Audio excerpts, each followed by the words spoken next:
Tucker's Tips and Tricks. So winter is just around the corner, and in this video I'm going to go over 5 different tips to help winterize your car to make sure that this winter is going to be a breeze. So number 1's going to be one of the most important parts of the car, the tire.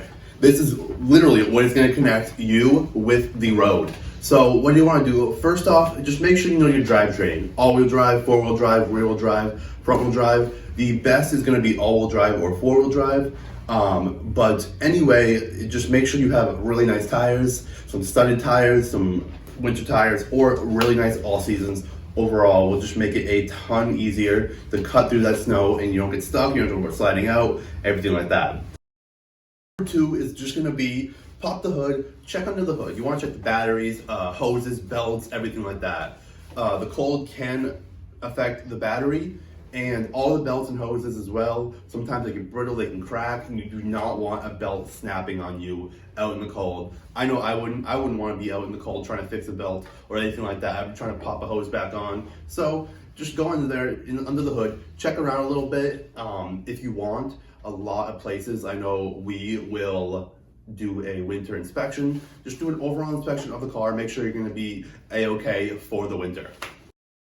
Number 3, while you're under the hood, check the fluids. Make sure that all your fluids are topped off, that antifreeze is all set. You want to get high-grade antifreeze so that you can clean off all the salt that gets on your car. It's all over the windshield. You want to just spray a little bit, kind of get all the salt off, but you don't want something that will freeze. So go buy, I think it's like $20 from Walmart, or again, you can come here, we'll top it off, we'll fill it up for you.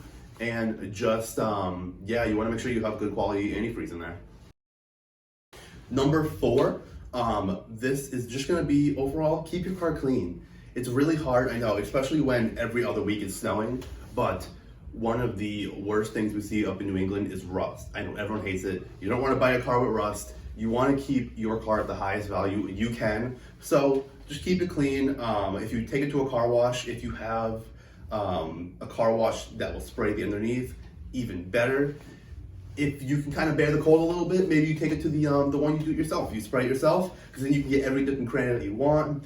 But overall, keep your car clean. You're gonna thank me, and just it will help keep the longevity of your car, make it nice, make it sparkle, and just keep rust away from that. And actually, number 4.1 is get it undercoated. You want to, if you're keeping it clean, rust will tend to come over time.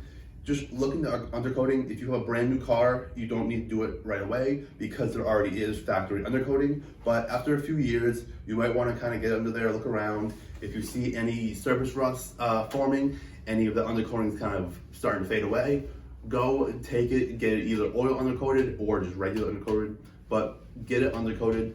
That, along with washing your car, is going to save it from rust and really get the most out of your car. And number 5, I think maybe the most important one, which a lot of people look over, make sure that you have an emergency kit in your car. That is including obviously the scraper, so you can scrape off any snow, but make sure you have, food, anything, maybe a flare. A flare is really important. No one plans to break down, and especially in the snow. A lot of times you don't know what's happening until it happens. All of a sudden you've spun off the road, your car breaks down, whatever, you don't want to be stuck.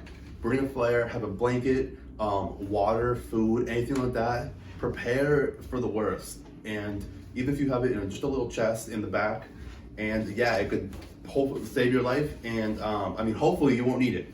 But if you do, it's going to be a lifesaver. So hopefully this was helpful. I know whether you love it or hate it, winter can be tough on your cars. So hopefully I gave you a few helpful tips, and I'll be back next week with some more helpful tips or tricks. Who knows? We'll find out next week.